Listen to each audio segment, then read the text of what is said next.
we will continue looking at problems in chromatography. Let us look at a problem. So, there is a peak that is eluting out, the maximum is observed after 470 liters of collection of liquid. Now, this is a BSA protein and the column size is 80 liters and the void fraction is 0.4. You are asked to calculate the equilibrium constant, that is the K, assuming that there is a linear relationship. Okay. So, if you remember, recall your old lecture, the equation is T naught, that is the elution time, is a function of the voidage, K, volume of the packed column, and Q the flow rate. So, if I multiply T naught with Q, Q T naught will become the volume. Okay. So, that will become 470, epsilon, that the void fraction is given 0.4, the volume of the packed column is 80, and all you have to do is calculate K. So, simple actually. Okay. So, you just have to recall the equations, and that is what we are doing here. Okay. So, we take that equation and we multiply on the left hand side by Q, T naught Q is 80. So, when you substitute all these, so we end up with K is equal to 9.1, that is the equilibrium constant. Let us look at another problem. So, the maximum concentration that is C naught here. Okay. Now, we are reaching 3.6% of that. Okay. Calculate the number of theoretical stages. Okay. Now, you have to recall an equation which connects Cf with C naught and the number of equilibrium stages. Okay. So, that is the equation, C naught is equal to Cf square root of 2 pi n. Okay. So, the maximum concentration C naught is 3.6% of the originally that is present in the column. The originally that is present in the column is Cf, the C naught is 3.6%. So, when you do that, we bring it on the left hand side, it is 0.036. So, we can calculate n the number of theoretical stages, that comes out to be 122. So, if you recall the original set of equations, so you have some concentration Cf and then it starts going down and it reaches a distribution of this sort in the exit side. Now, let us look at the chromatography as two stirred tanks. Suppose you have a stirred tank here where you are introducing the feed and there is a product going out, and there is another tank which is not stirred, but this is connected to the first tank and there is a mass transfer taking place here. Okay. So, this is almost like a dead space and this is well mixed and product is the feed is entering here and it is going out here and there is a mass transfer taking place. Okay, here. If K can be some number between 0 to infinity, that tells you how good the mixing that is taking place in that void dead space as well as the mixed space. So, you have having a feed, the problem is you are having a feed and a pulse of C naught is given at time equal to 0. Okay. If K is equal to 0, derive an equation for the outlet concentration. If K is equal to 0, there is no mass transfer taking place. So, we can completely ignore this tank. Please remember this, we can completely ignore this tank. So, it is like a tank stirred with the volume V and you have a feed, we have a stream coming out and there is an input pulse injected with a concentration C naught at time equal to 0. You would like to know what will be the outlet. So, you have the regular mass balance here, input minus output is equal to accumulation. Okay. So, input minus output is equal to accumulation. So, when K is equal to 0, we are ignoring the entire tank 2. So, when we do that, input minus output is equal to accumulation.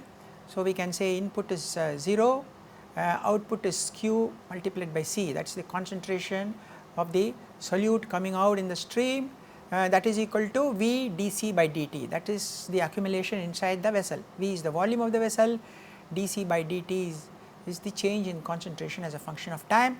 At t equal to 0, your C is equal to C naught. Okay, you are injected at t equal to 0 a pulse. Okay, so, this is a first order differential equation, the initial conditions are given, you must have studied long time back in your first year undergraduate program. So, we can solve this first we can integrate this, it will end up with logarithm of c ln c is equal to t q by v plus a constant, and the constant can be estimated using the initial condition. So, you end up with c is equal to c naught e power minus q t by v. Okay. So, if you bring c naught here, it will be c is equal to c naught e power minus q t by v. So, the concentration leaving the tank or the concentration inside the tank will be exponentially decaying. At t equal to 0, the concentration will be c naught, and with time it will be exponentially decaying. So, if you have one single tank and you are injecting a pulse with concentration of c naught at time equal to 0, so as a function of time, that concentration of that solute will decay like this, and same thing will happen to the exit stream. The concentration in the exit stream at time equal to 0 will be c naught, and then it will start decaying in an exponential manner here, okay, as given by this equation.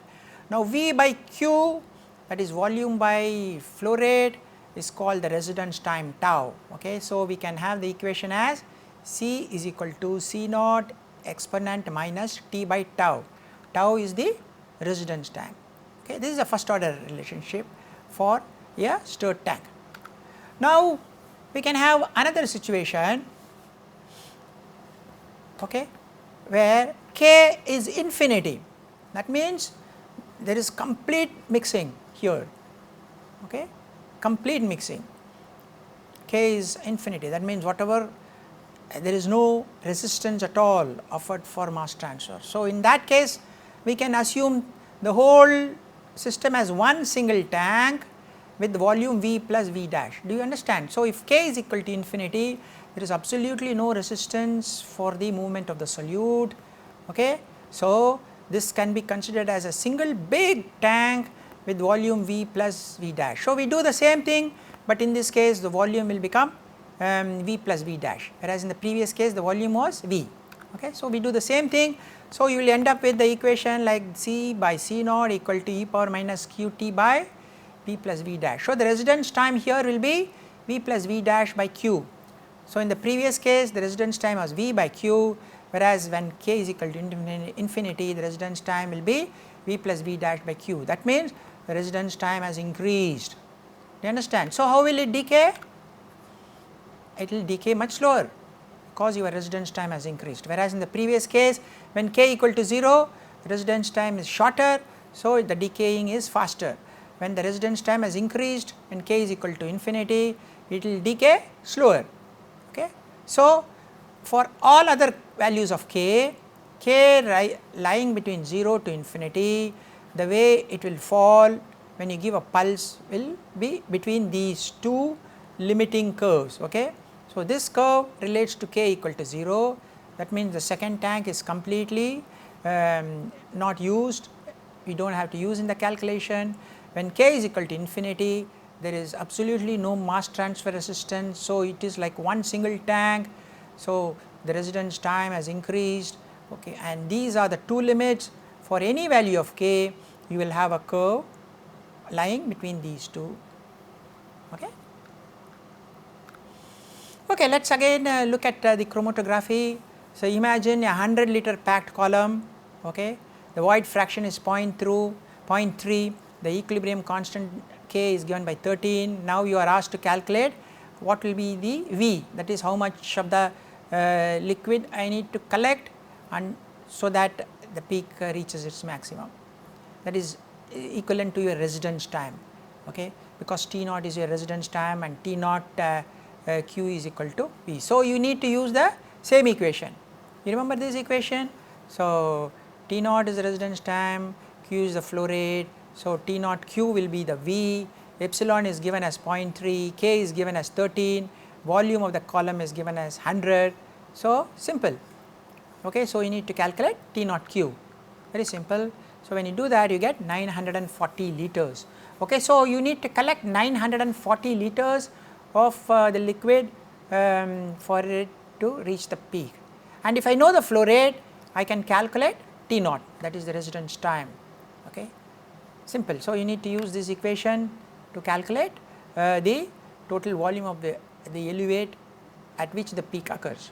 So, we are again using the same equation. So, let us look at another equation.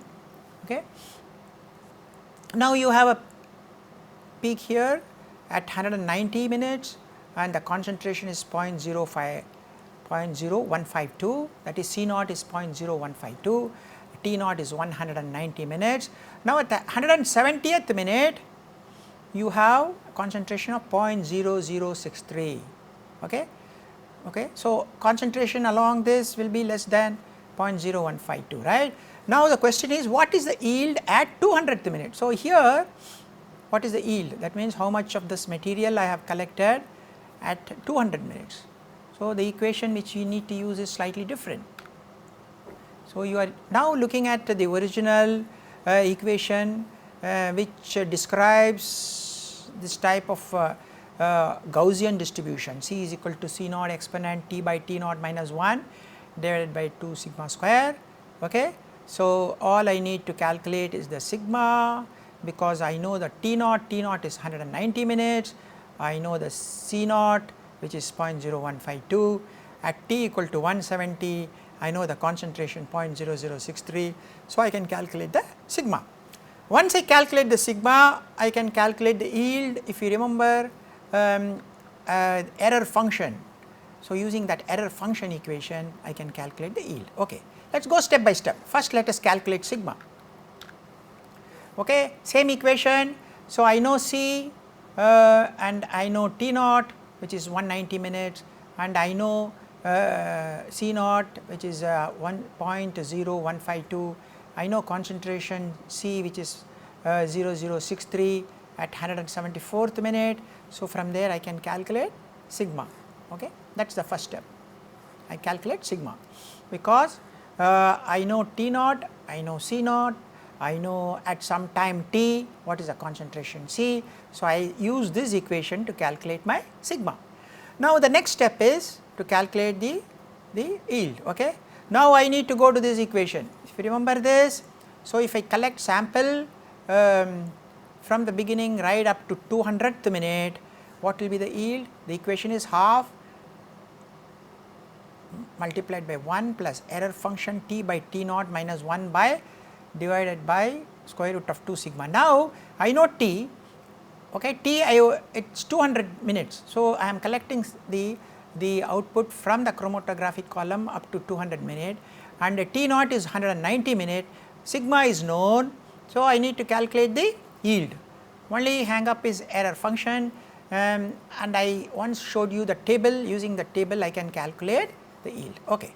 Now, let us substitute the terms T naught as 190, T as 200, sigma as 0.063. Okay. When I do that, I will get error function of 200 by 190 minus 1 divided by square root of 2.063. So, I get some number. Okay. I need to determine what is the error function. Like I said, if I know x, I can calculate error of x. This table is very useful. So, if I know x, I will need to calculate what is the error of x. Okay. So, I have 200 divided by 190 minus 1 divided by square root of 2 sigma. So, when I do that, okay, so 200 divided by 190 minus 1 divided by square root of 2.063. So, I will get this x value here and from the table I will get error f x. So, I will get yield as 80%. Okay. So, 80% of the solute could be collected if I collect sample up to 200 minutes when the retention time is 190 and the sigma is 0.063. How did I calculate sigma? I got that from the other concentration at certain time. Okay. So, it is a very useful equation. Okay. This is a very useful equation. So, we saw two very useful equation, one equation relating the concentration as a function of time assuming a Gaussian distribution, and then this is the yield relationship where when I collect the sample for certain period of time, how much of the solute I will be collecting. Okay. This. So, the main assumption in all these is that the curve which we get is a normally distributed output. Okay. Let us look at another problem slightly more complicated. So, you have the product P and you also have an impurity I. Okay. So, you have the product and generally these impurities overlap. Life is not so easy that the product peak and the impurity peak are far away, that whatever you collect will be 100% pure, no. So, if you are collecting sample up to this, there will not be any impurity, but if you are collecting beyond this, some impurity will keep coming. Do you see this? Okay. And you cannot just collect up to this because your yield of the product will be low. So, you need to strike a balance. If I want more of the product, that means if I collect up to this time, then I will have this much of impurity. If I collect up to this, I will have 0 impurity. If I collect up to this, I will have more of impurity. Okay. So, that is what will happen, and these data gives you how these things work. For example, the retention time for the product is 6.42 hours, the retention time for the impurity is 7.6 hours, at a time equal to 6.42, product is 82% and the impurity is 0%, at 7.6 product is 28%, impurity is 43%, at 7, that is here, product is 63%, the impurity is 0.04%, 0.014%. So, depending upon where up to what time I collect, the amount of impurity also will keep increasing, but then if it is a very important product, I would like to collect as much as possible. I might not like to stop with 82% because I am losing 18% of the product. So, I need to collect more of the product, but impurity will also keep going up. So, how do we do this problem? We have to again use the error function type of things. Okay. So, first we use this for the product T naught will be equal to 6.42 hours, okay, and C naught will be 82, whereas for the impurity T naught will be 7.6 hours and the corresponding C naught will be 43. Okay. So, we have two equations, we will have two sigmas, and then from there we calculate the yield, we calculate the purity, okay, depending upon whatever time I want to collect. Okay. So, yield is given by this. If I am collecting sample from T dash up to T time, then yield will be given by this. So, you have two error function terms here, and then the purity of solute I, here we have solute and the impurity. So, this is related to the solute, and then the denominator will have two terms, the solute related terms, that is C naught into yield plus C naught into yield for the product. Okay. So, if the yield increases, purity goes down because the impurity also starts coming in. So, if the yield increases, purity goes down. So, it depends on if it is a very expensive product, you would like to increase the yield, but purity will go down, but does not matter, we may have another purification chromatography and try to purify it further. So, if the product is not very expensive, you may like to stop with the lesser yield, but higher purity. Okay. So, that is what you need to do in this particular problem actually. Do you understand? And that is what we can do that. Continuous packed column. Okay. So, if one considers a continuous packed column model for your chromatography, because the chromatographic column is continuously packed. Okay. So, the concentration will vary as a distance Z, the concentration will vary as a time T. So, general equation will look like this, okay, epsilon dC by dt, okay, that is the concentration of the solute in the mobile phase, dQ by dt, that is the concentration of the solute in the stationary phase or solid phase, epsilon is the void. So, 1 minus epsilon will be the packing material, d is the diffusion coefficient or dispersion coefficient, V is the velocity, superficial velocity. So, you have dC by dz, d square c by dz square. So, this term comes because of Fick's law of diffusion, this term comes because of the movement of the solute because of the superficial velocity, this term comes because of the accumulation in the mobile phase, this term comes because of the accumulation in the stationary phase. Okay. So, these equations cannot be easily solved analytically, so we need to use numerical solutions and we need to have some idea about the diffusion coefficients and so on actually. Okay. That is how we need to do. So, if one assumes that the diffusion or dispersion is negligible and accumulation in the void space dC by dZ is also negligible, then the equation will go up to be a very simple form. That means we neglect diffusion coefficient and then we also neglect the accumulation of the solute in the void space, that is dC by Z. So, we will end up with 1 minus epsilon dq by dt is equal to V is the velocity, dC by dZ is the change of concentration along the distance, and this is the accumulation in the solid phase or the stationary phase as a function of time. So, the initial condition, there is no solute adsorbed on the packing before injection. Obviously, at time less than 0 everywhere there is no solute at all. So, at time less than 0 Q's will be equal to 0.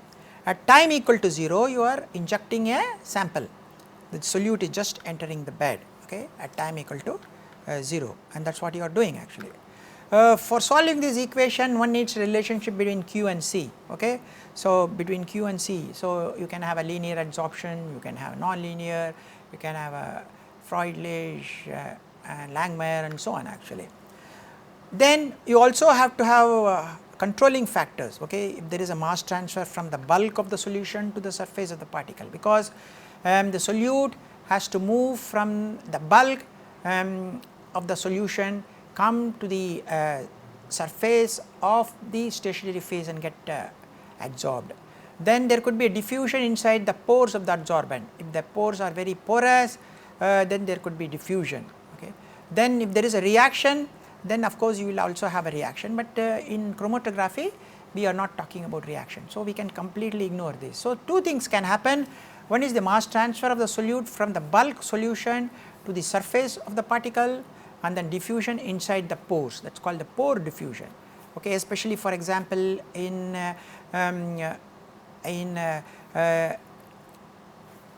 gas, if you have the gel permeation chromatography where the solutes diffuse inside the pores, this term may become important also. Okay.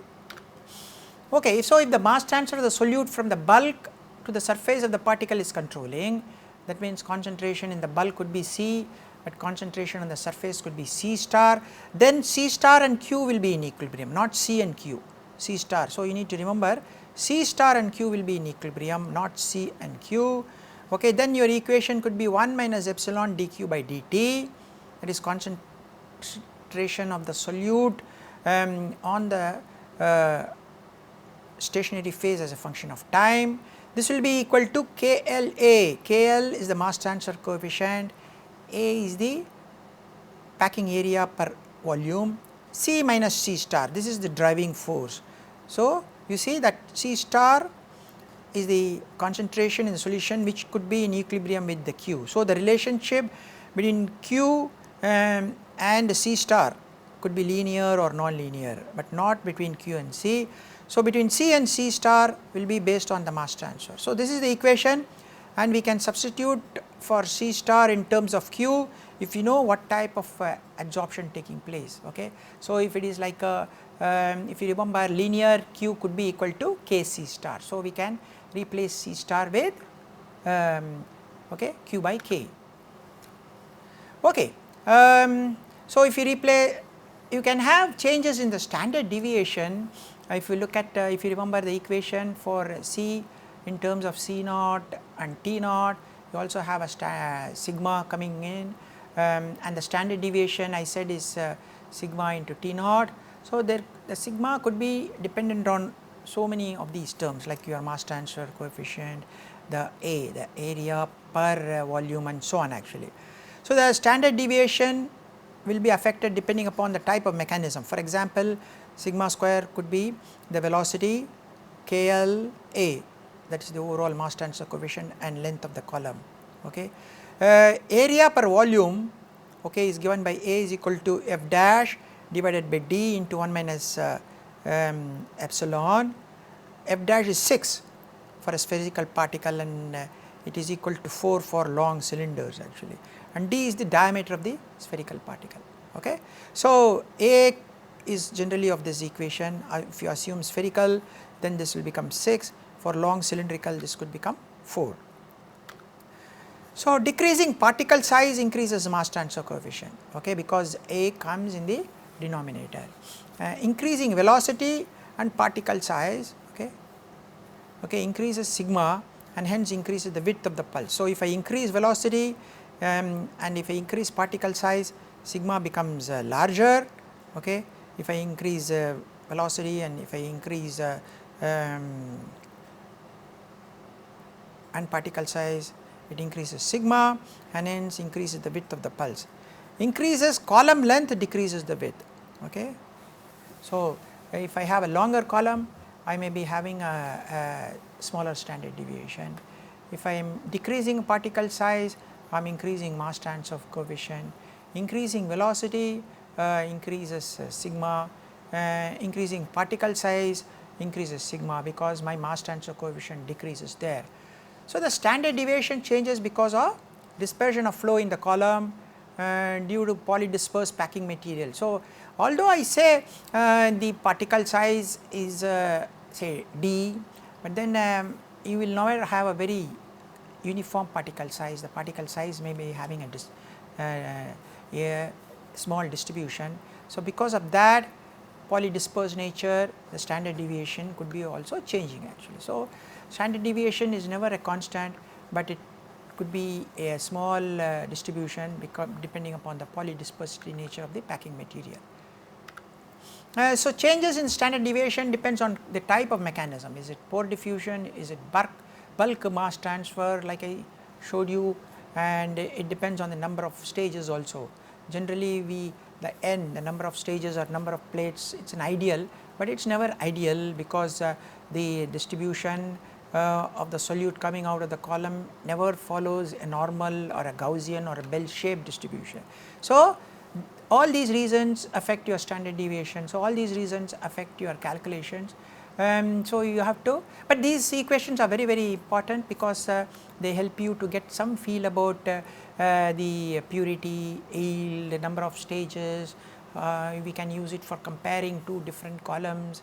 We can even simulate some output peaks and so on actually.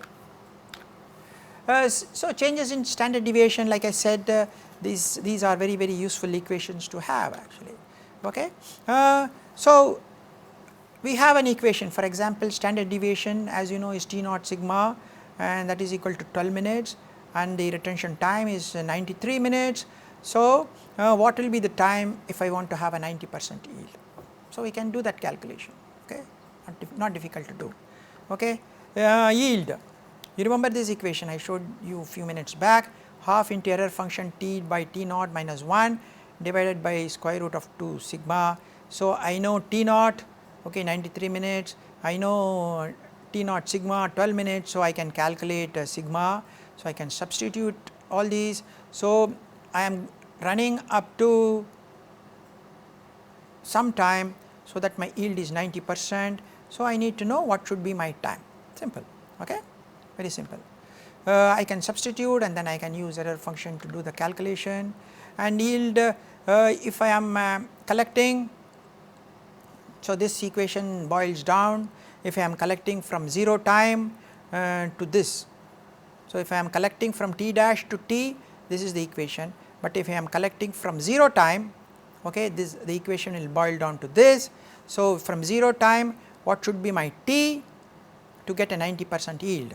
So, I know T naught is 93 minutes, sigma can be calculated from here because T naught sigma is 12 minutes, I substitute here, okay. So, I will get a error of x, as I showed you before from the table. When I know x, I can calculate what is the error of x, and I can get the T. Okay. So, 93 sigma is equal to 12 minutes. So, sigma is 0.0129. So, I substitute here. So, that will be error of x. So, yield is given by 90 minutes. So, what should be the time? 115 minutes. So, if I start collecting sample from 0 to 115 minutes, I will be able to collect 90% of the sample. Okay. You see this is a very useful type of calculations in chromatography. So, because you need to know how long I need to collect for getting a 90% of the solute or 95% of the solute, knowing certain data, knowing things like standard deviation, knowing things like retention time and so on actually, because otherwise you will be just collecting too long and there could be impurity peaks coming downstream which may be getting added up. Okay. And these type of calculations are very useful even when you are going in large scale industrial scale plants. And of course, there are some assumptions which are the underlying in these calculations, and you cannot help them, but these equations are very useful for you to use. Okay. So, T is 115 minutes. So, initial mobile phase velocity is 30 centimeter per hour and it is doubled. So, to achieve 90% yield, how long it will wait? Now, the process is controlled by internal diffusion. So, the process is controlled by internal diffusion, then sigma square is getting affected. Sigma square is proportional to V velocity, d square particle diameter divided by L. Okay. So, the velocity is doubled. Okay, the velocity is doubled. So, your sigma square is going to be square root of that doubled term.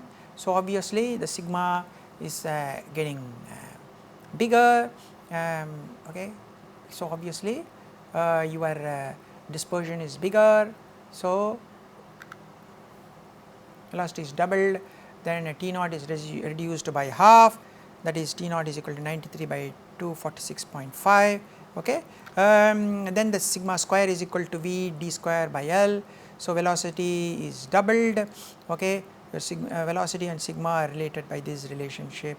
So, your sigma will become 0.182.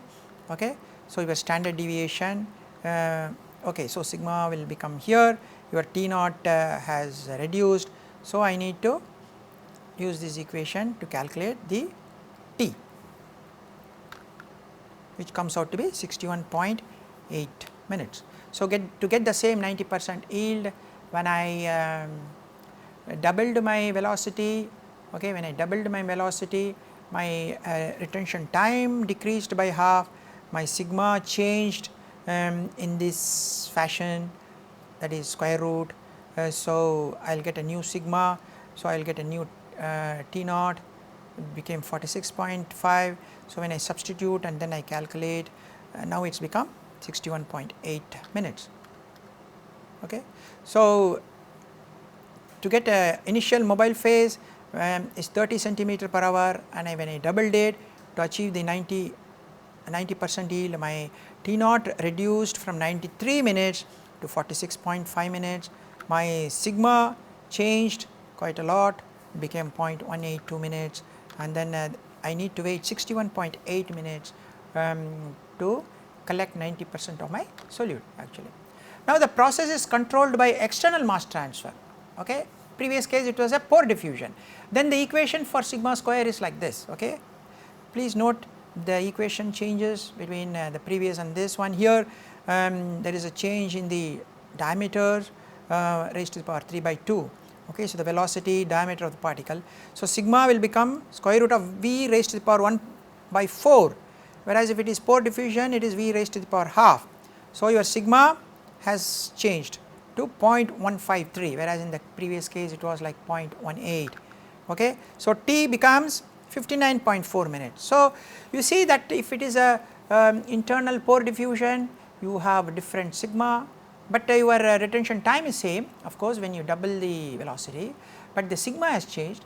When the process is controlled by external mass transfer, your sigma is a function of V raised to the power 1 by 4. So, you get a new sigma. So, the time required to collect is 59.4 minutes. So, depending upon the type of mechanism, whether it is a external mass transfer, bulk to surface is controlling, or the pore diffusion is controlling, you are going to have different sigma values. So, you will have different collection time to achieve 90% yield. Okay. Very interesting problem these are, and they are very practical useful problem.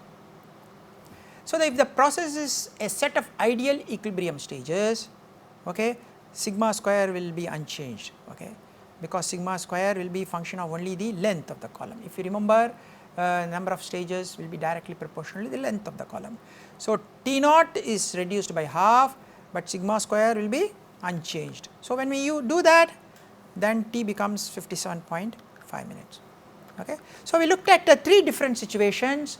Okay. We looked at 3 situations where one is the bulk mass transfer is controlling, the second one is the pore diffusion is controlling, third one is ideal set of stages. So, when we do these 3 different situations, so when I double the velocity through my chromatographic column, my retention time goes by half, but the sigma changes depending upon the type of mechanism. So, my collection time changes for each of these cases to achieve 90% yield. So, we looked at chromatography in detail in the past 4 lectures. We looked at various principles involved in it, and then we also looked at the mechanisms of these different types of chromatography, and we did a large number of problems which connect the various principles of chromatography, which are very useful for scale up, which are very useful in industrial applications as well. Thank you very much.